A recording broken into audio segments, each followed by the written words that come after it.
crois que c'est maintenant, l'épisode 0 de ce podcast, auquel, franchement, je pense depuis si longtemps.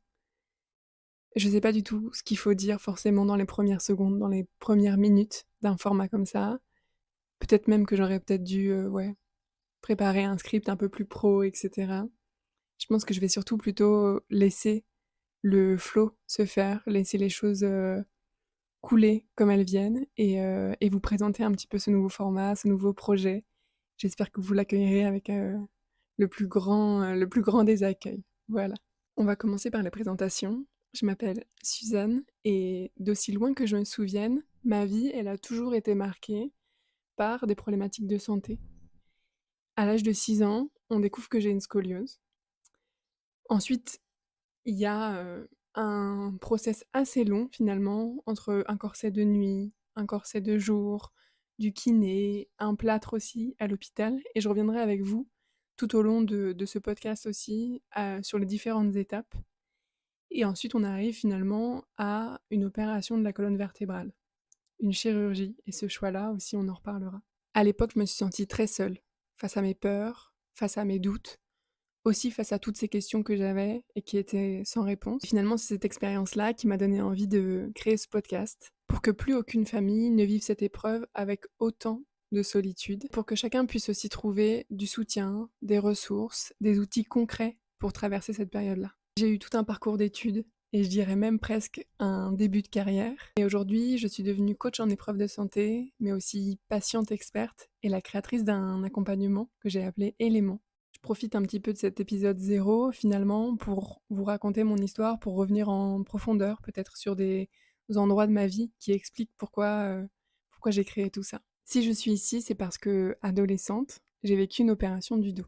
À l'époque, la scoliose elle est vraiment venue bouleverser ma vie complètement. J'ai vécu l'annonce, l'attente, la peur aussi de l'opération et puis la convalescence, avec tout ce que ça implique finalement d'incertitude, d'émotions fortes et surtout, je dirais, de solitude. Je me souviens de ce sentiment-là, de se sentir complètement perdu, de ne pas savoir à quoi s'attendre, de ne pas toujours trouver les mots pour exprimer ce qu'on a à dire, ce qu'on ressent. Et finalement, j'aurais aimé avoir un espace comme celui-ci où poser mes questions, partager mes doutes, mais surtout aussi me sentir comprise et me sentir soutenue. Et finalement, cette épreuve de vie, elle était dans ma vie, mais pas que. Ce qu'il faut savoir aussi, c'est que quand on traverse une épreuve de santé, il y a aussi toute la famille qui a à vivre cela. Et c'est pas toujours facile. Et moi, j'ai conçu ce programme pour que plus aucune famille n'ait à traverser cette épreuve seule. Pour que les enfants, les parents, la famille, vraiment, au complet, puissent trouver des outils, des réponses, un espace aussi pour discuter, pour déposer des choses qui ont besoin d'être déposées. Donc vraiment cette présence bienveillante, disons à chaque étape, avant, après l'opération, et finalement à tous les moments où il y a des doutes, des questionnements. Et finalement oui, c'est cette épreuve, cette traversée, qui a planté la première graine de mon engagement d'aujourd'hui. Après cette épreuve-là, j'ai choisi de retourner dans la vie à toute vitesse, vraiment, à toute vitesse. Parce que je crois que j'avais trop eu cette sensation d'en être privée jusque-là. Alors j'ai fait des études que j'ai aimées, mon Dieu, parce que j'ai aimé ces études, dans lesquelles je me suis beaucoup, beaucoup engagée aussi. Et en rentrant dans ma vie d'adulte, dans mes premiers postes, en fait, j'ai toujours eu l'impression de vivre un peu un rêve auquel j'aurais jamais pu croire. En fait, j'aurais jamais pu imaginer qu'il m'arrive autant de choses aussi incroyables et aussi cool après tout ça. Je crois que quand j'étais petite, j'étais bien loin de m'imaginer vraiment ça, ce qui allait m'être donné à vivre de beaucoup plus confortable. Et j'avais vraiment l'impression de vivre un rêve éveillé. Et il y avait vraiment cette partie de moi qui y croyait pas et qui adorait ça. Mais je dois avouer aussi que il y avait aussi cette autre part de moi qui, assez rapidement, finalement, dans mes premières années de carrière, il y avait toujours cette petite voix à l'intérieur de moi qui me disait: «Mais dis donc Suzanne, on s'ennuierait pas un petit peu là?» Alors oui, j'ai eu des postes qu'on pourrait appeler à responsabilité en France, à l'étranger, dans lesquels je me suis beaucoup plu. Je me suis beaucoup épanouie et finalement, c'est aussi dans ces années-là qu'a commencé à germer ce projet, tout doucement. Il est devenu de plus en plus clair, il s'est affiné, disons, Et il a commencé à prendre pour moi de plus en plus de sens, véritablement, à vraiment retourner sur ce qui s'était passé pour moi à cette époque-là, pendant ces années-là, voir ce que ça pouvait devenir ensuite dans la vraie vie. Qu'est-ce que j'allais pouvoir en faire de tout ça, de tout ce qui s'était passé et qui m'avait pas mal chamboulée. Ce que j'ai fait concrètement, c'est que je me suis retournée. Je me suis retournée sur mon chemin et j'ai regardé qu'est-ce qui avait été, qu'est-ce qui avait aidé aussi, quels avaient été ceux que j'avais rencontrés et qui avaient été des rencontres qui faisaient tout leur sens, des rencontres qui changent tout, vous savez, on en a tous.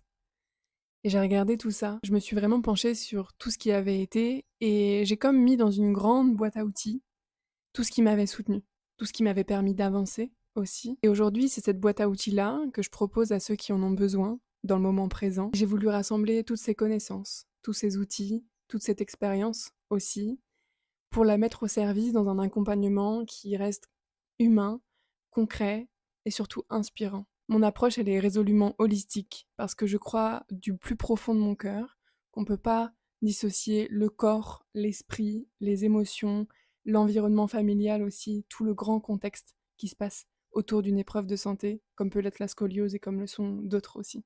Dans mon parcours personnel à moi, il a été déjà hyper important de me former sur ces liens subtils qu'il peut y avoir entre corps, esprit, émotion.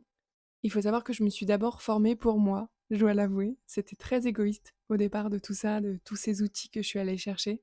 Je suis allée les chercher pour moi, pour m'aider moi, pour me soutenir moi. Et c'est vrai que ça a pris tout son sens quand j'ai commencé à me spécialiser dans l'accompagnement des personnes qui vivent des périodes et des épreuves de santé en ce moment, en particulier autour des chirurgies et des traitements médicaux qui peuvent être lourds. Je suis formée à beaucoup de concepts, beaucoup d'outils, beaucoup de pratiques, que ça soit l'introspection guidée, l'EFT, Psyché aussi pour la reprogrammation mentale, l'aromathérapie génétique, la somatisation, des pratiques énergétiques. J'ai aussi beaucoup appris au contact des professionnels de santé, des familles et surtout de ceux qui traversent des épreuves de santé en ce moment et avec qui j'échange tous les jours. Alors pourquoi Be Back? Le nom du podcast est un clin d'œil à la colonne vertébrale, au dos, je pense que vous l'aurez imaginé, mais aussi à la force de revenir, à la force de se relever, d'être de retour, plus fort, plus confiant, plus soudé. Parce que c'est exactement comme ça que je l'ai vécu. Parce que je l'ai senti dans mon corps aussi, ce souffle, cette énergie de vie qui pouvait enfin s'exprimer, qui n'avait plus seulement à survivre, mais maintenant à vivre. Et c'est aussi un message d'espoir, oui, pour dire qu'il y a un avant et un après, et que cet après peut être porteur de beaucoup de sens, beaucoup de liens aussi. Be Back s'adresse à tous les parents dont un enfant est concerné par la scoliose, et peut-être par l'opération à venir, mais aussi à tous ceux qui, de près ou de loin, accompagnent une personne qui vit une épreuve de santé. Ici, vous trouverez un espace de parole, un espace de partage, un espace bienveillant. Dans ce podcast, vous trouverez des témoignages de familles et d'enfants qui ont traversé ce chemin pour partager leurs histoires de résilience, leurs doutes, leurs victoires, des outils concrets et des pratiques qui les ont aidés à surmonter ces moments difficiles. Des discussions bien sûr sur les challenges, mais aussi sur les liens humains que ce type d'épreuve-là peut faire naître, parfois dans la douleur, mais aussi parfois dans la solidarité.